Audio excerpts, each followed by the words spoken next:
잘못 알고 있는 응급처치 방법.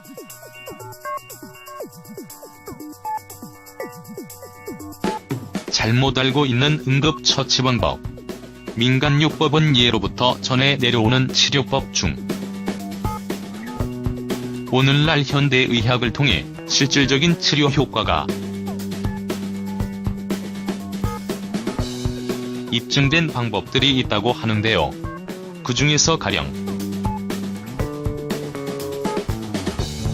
아이가 배가 아플 때 엄마가 배를 살살 문질러주면 복통이 낫는다는 믿음이 있습니다. 이는 배를 마사지하는 효과가 있어 일부 복통에는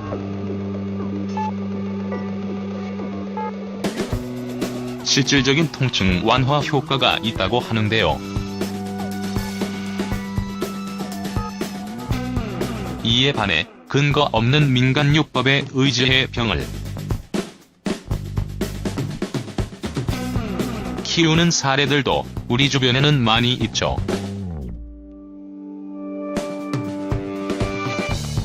다급한 응급치료를 할 때도 이 같은 실수를 저지르는 경우가 있습니다. 응급 상황에서 잘못된 치료는 사태를 악화시키게 되는데요. 그렇다면 사람들이 저지르기 쉬운 응급치료 실수로는 어떤 것들이 있을까요? 배인 상처에 과산화수소나 알코올을 문지른다. 날카로운 물건에 베었거나 찰과상을 입었을 땐 상처 부위를 소독해야 하는데요. 그렇지만 소독제가 아닌 다른 방법은 상처를 악화시킬 수 있습니다. 상처가 난 부위에 과산화수소를 바르면 기포가 일어나면서 세균이 사멸되는 것처럼 생각하죠. 그렇지만 사실상 이로 인해 사멸되는 것은 세균이 아니라 상처가 아물도록 하는데 중요한 역할을 하는 섬유와 세포인데요. 알코올 역시 건강한 피부 조직을 해칠 수가 있습니다. 피부에 남아있는 세균과 이물질을 깨끗이 제거하는 방법은 흐르는 물로 상처 부위를 씻어내는 것인데요. 물로 씻어낸 뒤에는 항생연고를 발라줘야 하고요. 출혈이 지속된다면 상처 부위에 압박을 해주는 것이 좋습니다. 항생연고가 감염을 예방한다는 증거는 없지만 최소한 외부 유해물질이 들어오지 못하도록 방어하는 역할은 해주게 됩니다.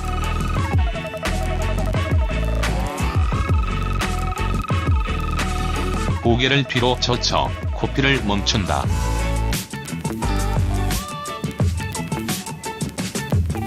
어릴 적 코피가 날 때 저지르기 쉬운 실수는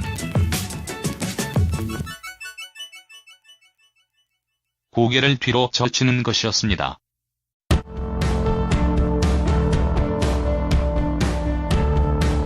하지만 이 방법은 오래전부터 내려오는 가장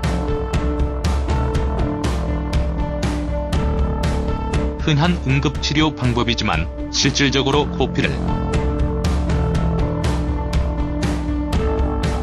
멈추게 할 수는 없는데요.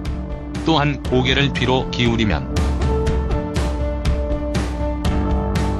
코피가 목구멍으로 넘어가면서 출혈의 양을 파악하기 어려워지게 됩니다. 우선 코피를 멈추기 위해서는 고개를 똑바로 한 상태에서 코를 지나는 혈관을 누르는 것이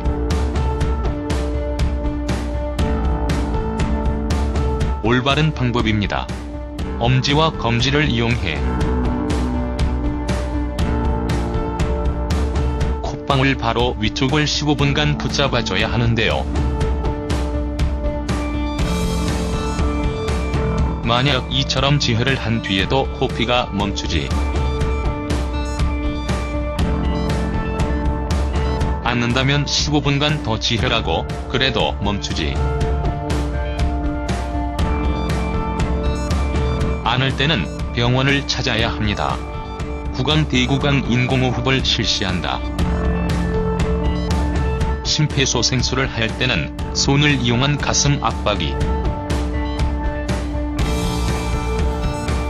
가장 중요한데요. CPR과 관련된 연구 논문들을 살펴본 결과 손을 이용해 가슴 압박을 가하는 시간이 줄어들수록 환자가 위험에 처할 확률이 높아진다는 점을 확인하였다고 합니다.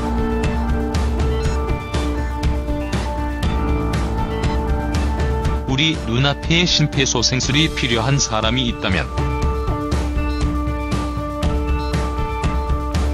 일단 목 위에 손을 얹어 맥박을 짚어보고 맥박이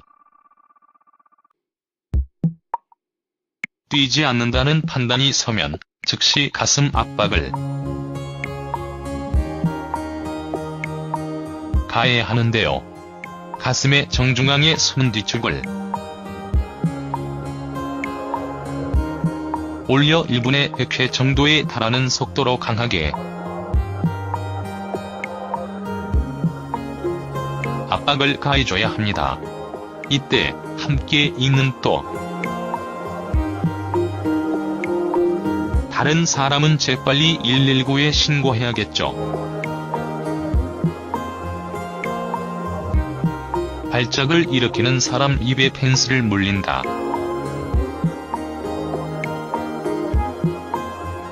발작을 일으키는 사람을 보면 혀가 뒤로 넘어가 숨이 막힐 것처럼 보이게 되죠. 하지만 이 때문에 혓바닥 위에 펜슬과 같은 물체를 올려 응급치료를 하는 사례가 발생하게 되는데요. 하지만 혀가 뒤로 넘어가는 것은 물리적으로 불가능합니다. 이는 오히려 펜슬과 같은 물체를 삼켜 기도가 막힐 위험률이 높아진다고 하는데요.